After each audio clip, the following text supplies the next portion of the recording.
Hello. Thank you for joining me. I've got a shorter episode or experience here today. It's just a few paragraphs long, so let's get into it. This one is from a lady called Susan S.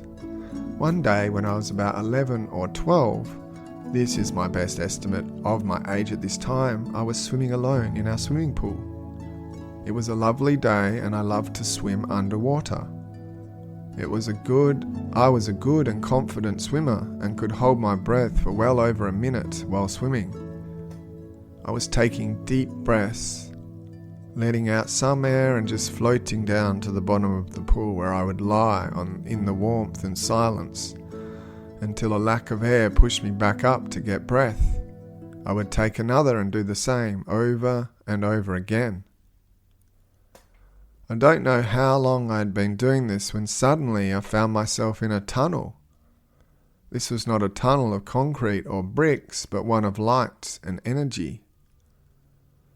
I was surrounded by light, love, and warmth. It was incredibly bright, so bright I could have squinted.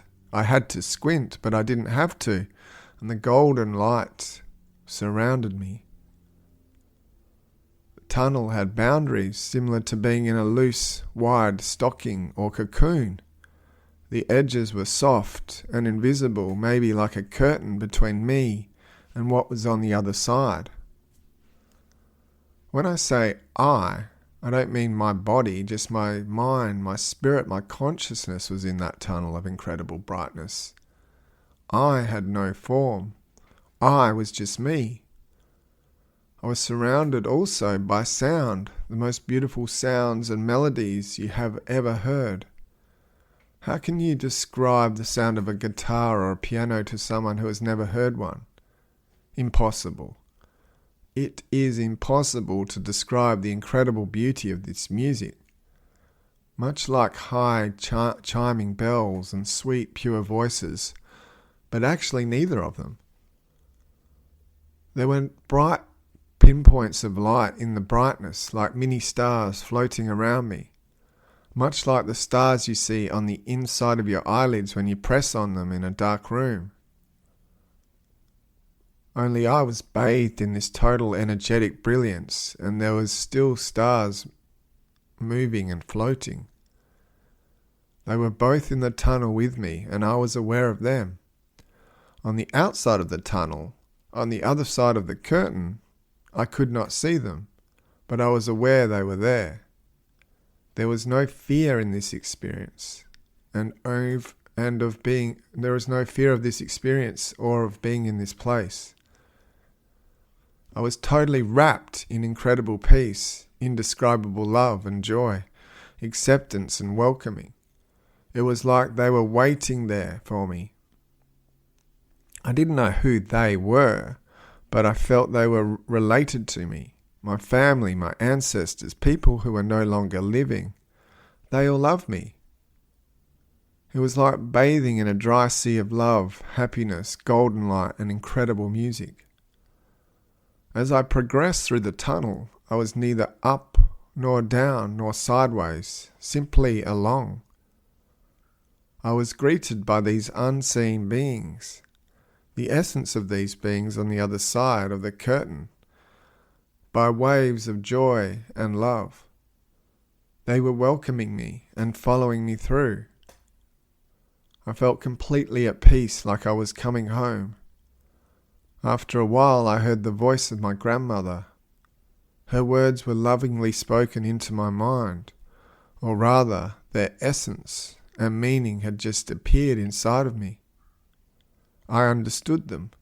The words said, "You can choose to come with me if you wish, but it is not your time yet." In my mind or vision, I remembered my mother and my family. I saw my body lying at the bottom of the pool. This was something I both saw like a vision of looking down on something, much like a photo, and also something that was just a feeling or emotional vision or knowledge within inside me. I don't remember making a conscious decision to come back. I don't remember knowing how upset my mother would be if I left her, though. Instantly, I was back in my body, feeling my lungs burning for air and my body automatically pushing me up out of the water for a breath. It was many years until I told anyone about this event, because I thought my parents would be very upset at what I had been doing and would ban me from the swimming pool. One thing I was not able to comprehend for many years was the presence of my grandmother's spirit in the experience with me. At that time, she was alive and well and living about 2,000 kilometers away from us.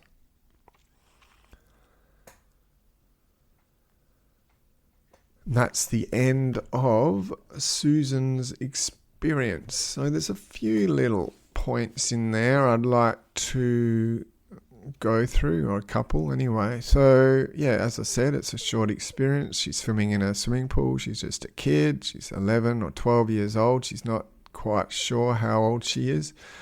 And she's playing this game in the pool where you hold your breath, and when you do that, you're able to float, and then you let that air out, and obviously your body sinks like a lead balloon because there's no more oxygen in there to keep it afloat. So this is what she's doing. I guess just taking a deep breath and floating for a little bit, then slowly exhaling and sinking to the bottom of the pool, and repeating this over and over again as kids do. They like to play games in the pool, and she's playing this game, and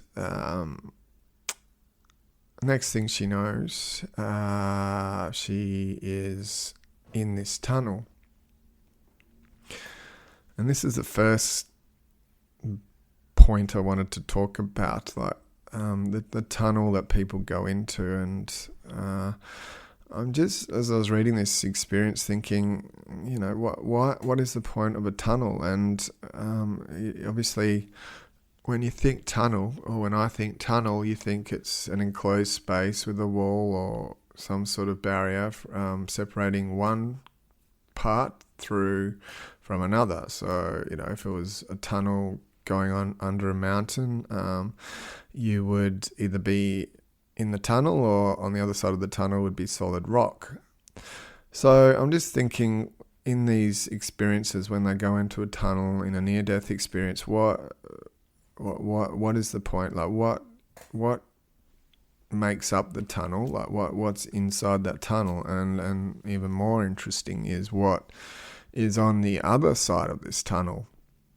Why do you even need a tunnel in the first place? Is this the bridge between the physical and the spiritual realm? How does that even work? I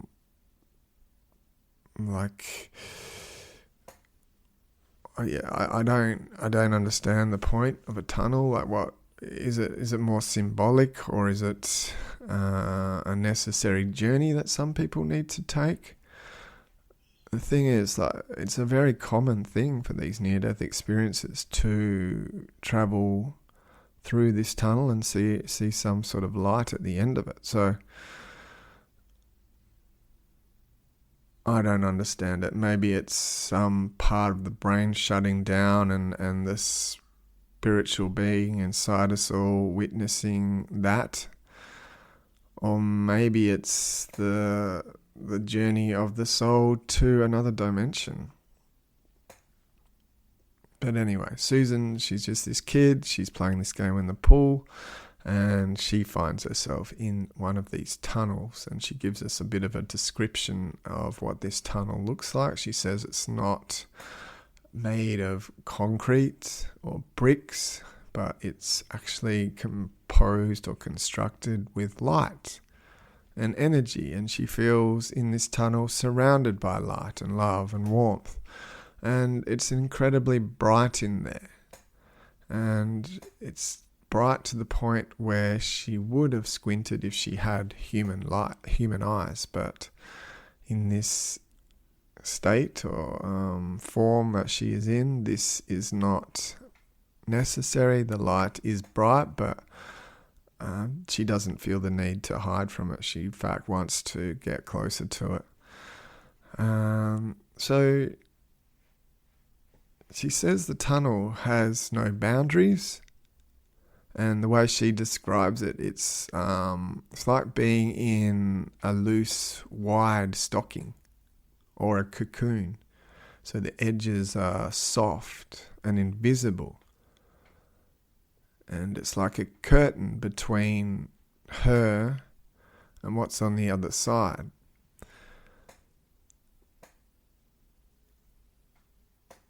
So that gives us a little bit more of a detailed explanation of what this tunnel actually felt like or looked like. I guess when people throw in these analogies, you can start to imagine what Susan was experiencing, but she's using physical earth type examples to describe or explain what this was like, when in reality it is another dimensional type of setup, because she says that this tunnel is made of light and energy. So I guess this is the best example she can use to give us an idea of what this actually looked like. But yeah, like I said, what intrigues me is, what no one really has spoken that I've come across yet in these experiences, what the point of the tunnel is. It just seems to be there, and people seem to move through it, and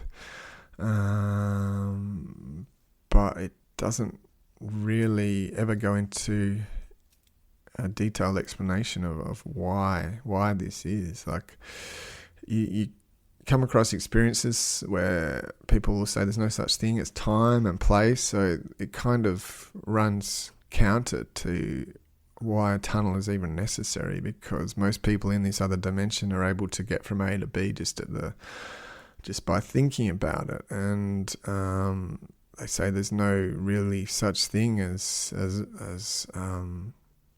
another area. It's like everything is connected, and you don't really need to move. So yeah, these tunnel experiences are very confusing when you look at it from that point of view. Like, why do they have to be in this structure that feels like they're moving from a place to another place, when most experiences I've come across anyway say that travel in this other realm isn't really necessary. It's like you are everywhere at once, and you are highly connected to everything. So yeah, this whole tunnel concept is a little bit confusing to me, but yeah, maybe it's just this initial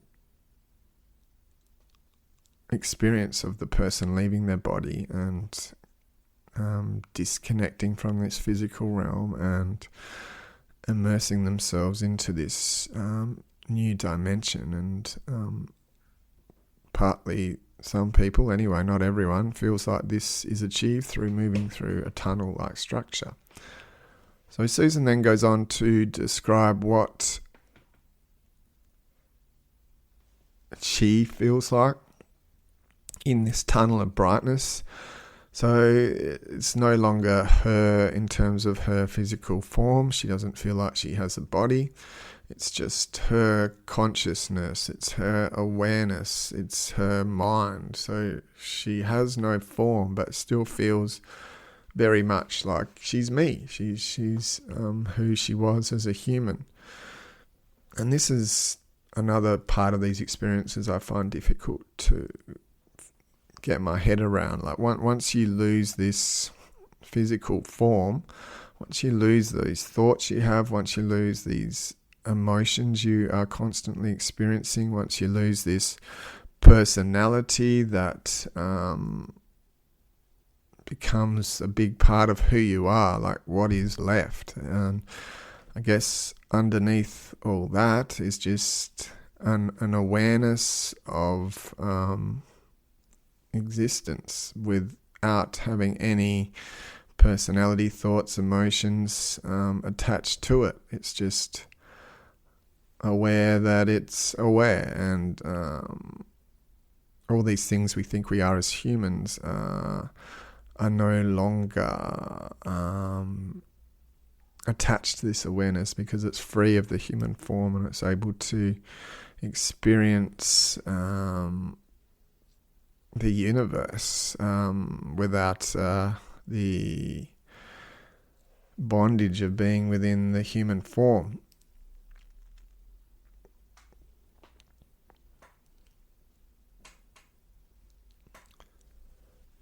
But yeah, you say that, and then you read an experience like that, and they say they still feel me. So there's not much depth of analysis in this experience, so it's hard to say what Susan actually means by that. But yeah, she still feels like me. That's the way she words it anyway. So in this tunnel, she feels like her. She's able to kind of see what it's made of, and she can also hear things, she says. She says she hears the most beautiful sounds and melodies that she has ever heard. They feel unearthly, unworldly. They are not sounds she's really heard before. The analogy she uses is if you'd never heard what a guitar or piano sounded like, and then you suddenly heard one, how would you describe it? And this is the experience she's having. She's feeling these, or she says she's hearing these sounds, and she can't use human words to describe what they're like, but she gives it a go. She says it's much like high chiming bells and sweet pure voices, but it's actually neither of them. This reminds me of an experience I had when my spiritual awakening actually started, and when I heard them, I was actually in a tunnel myself, but not in another worldly tunnel like I am reading in this experience. I was actually driving home from work in a tunnel, that went under the ground, just a traffic tunnel, and out of nowhere I heard these angelic kind of voices, and I could not for the life of me work out what that was. I thought maybe I'm going crazy, but I knew it was very much real. The first thing I did when I got home was Google that, and yeah, people do experience similar things, but yeah, there's no scientific explanation for it. It's something you have to go through yourself to really understand the confusing yet beautiful nature of what that is like. But for Susan, she's having these type of sounds, voices, music occur while she is transitioning, anyway, it sounds, from one dimension, being the physical, to this other realm that human words lack the penetration in describing. So she says, in this tunnel, she goes into a little bit more detail as to what it's like. She says it's bright, and there's many stars floating around. And I like how Susan gives us some real world examples in this description, because it helps us put ourselves in this situation that she is in. So she's hearing music, she's seeing lots of brightness of the light in this tunnel, and she's also, like we all know, we all know what stars look like, or when we push down on our eyelids, as she says, you see those little sort of stars or lights flicker in the darkness or whatever. And she says that she's also experiencing this type of phenomenon inside this tunnel. Like, she's seeing little stars, but the stars are much more, real or alive in this tunnel. Like they're just floating around in this energetic brilliance, and she's sort of able to touch them and experience them, and The best example she can use is when we see stars as humans. And yeah, I've liked the way she's written this because it gives us all a little bit of a clearer picture as to what this is actually like.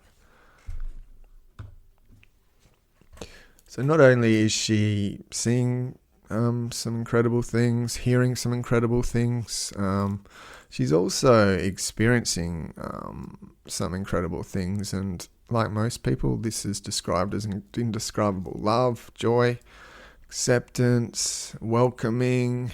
And for her, she can also sense that there's others with her and they're excited to be able to see her. She doesn't know who these others are, but she feels very connected to them. So the way she describes it, she says, well, these are possibly ancestors, but they're definitely people who were no longer living, but they loved her. So this could be her, soul family. They could be spiritual guides. She is unable to identify them, though. This experience, though, it's like a sea of love, happiness, light, and yeah, it's a place she likes to be.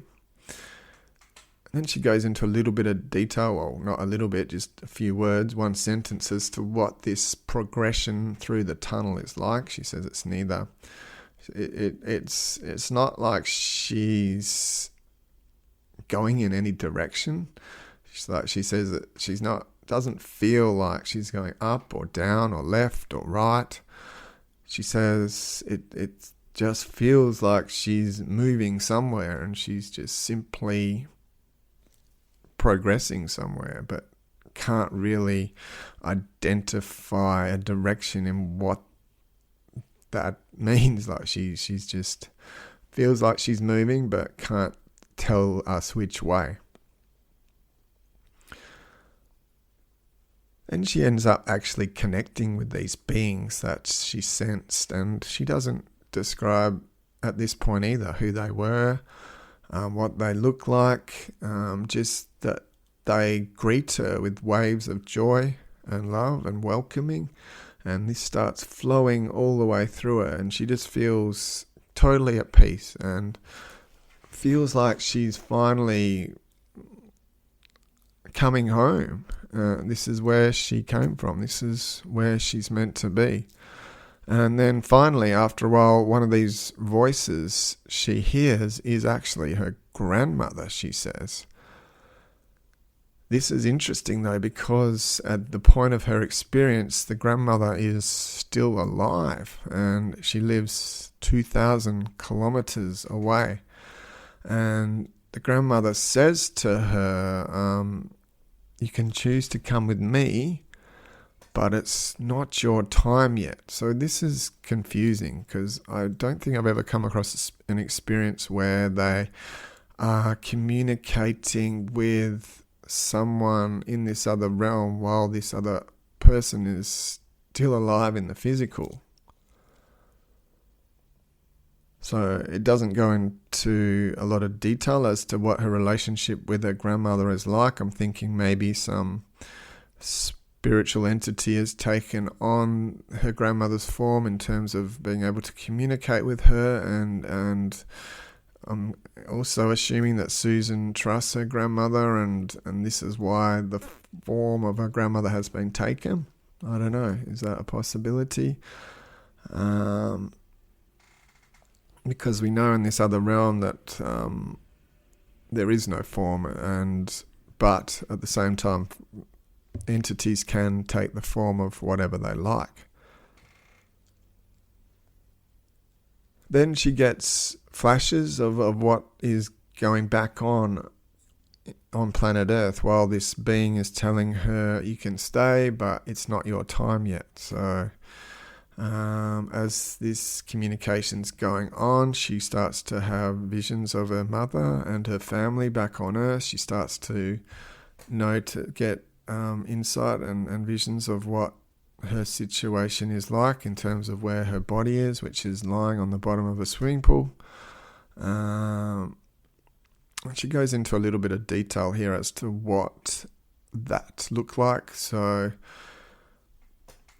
it's like she's staring at a photo of a body in a swimming pool, but she notices it's her. But at the same time, it was not just a visual experience; it was also a feeling and a intuition deep within inside her that this was her situation. So, like we often hear in these experiences, the depth of experience goes much deeper than just seeing something. It's like there's feeling attached to it, and wisdom and knowledge and emotion attached to all experiences there, rather than just seeing something and not knowing the context of that situation. So she says she doesn't remember actually deciding whether to come back, but obviously the next thing she knows, she's back in her body and feeling like her lungs are burning for air, and suddenly kicks herself off the pool and pushes herself up for a breath. And she hides what happens to her because she's scared that if she tells her parents that she almost died, that they will ban her from the swimming pool, I guess, which is a typical 11-year-old reaction. And this experience happened back in the mid-1970s, so before it was a common experience or more well known as it is today.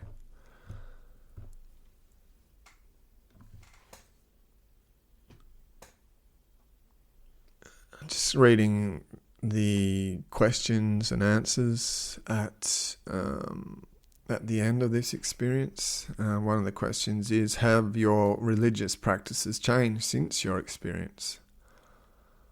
So Susan says, I am a non-religious person, but I see the beauty and essence in many religions. So generally, I value peace, love, and tolerance. And so she goes on to say, if we all did this, the world would be far more a better place. She says she can see spiritually as something that starts within ourselves, and we should all find out what is meaningful to us. Meditation and looking inwards definitely can assist in getting in touch with that other realm. It's amazing how much space there is inside a human body. The spirit is endless.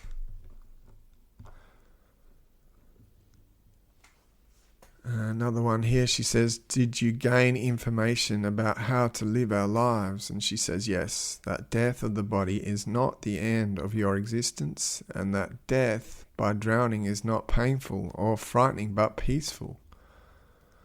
We all have guardians or beings who look after us and guide us. They love us unconditionally.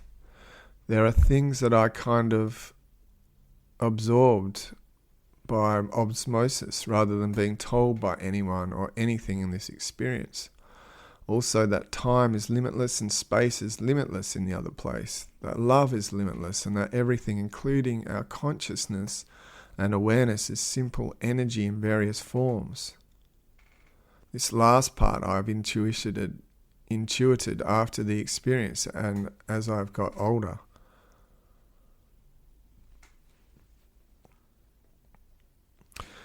Yeah, so she says here that she doesn't really believe that God is like the Bible interprets God to be, but yeah, she sounds like she is a spiritual person who values things like love, which is a common thing to take from people having a near-death experience, is that value they place in love. That's pretty much all I have for this experience and all I have for this episode, so I think I'll just wrap it up there. I send you my love, I send you my peace, I send you just well wishes for the week, and hopefully life is going in a direction you want it to. It's always going up or down, though. It is for me. 1 minute it's cruisy, the next it's challenging. So hopefully listening to this podcast takes you out of this physical realm for a little bit and takes you home, even if it is just in your mind and not your spirit, but gives your mind comfort that eventually it will no longer exist, and you will become that awareness behind your mind, and that awareness will go to a dimension that we can't really get our heads around or our words around. It's just impossible to describe. So yeah, thank you for joining me. I will talk to you next week. Goodbye.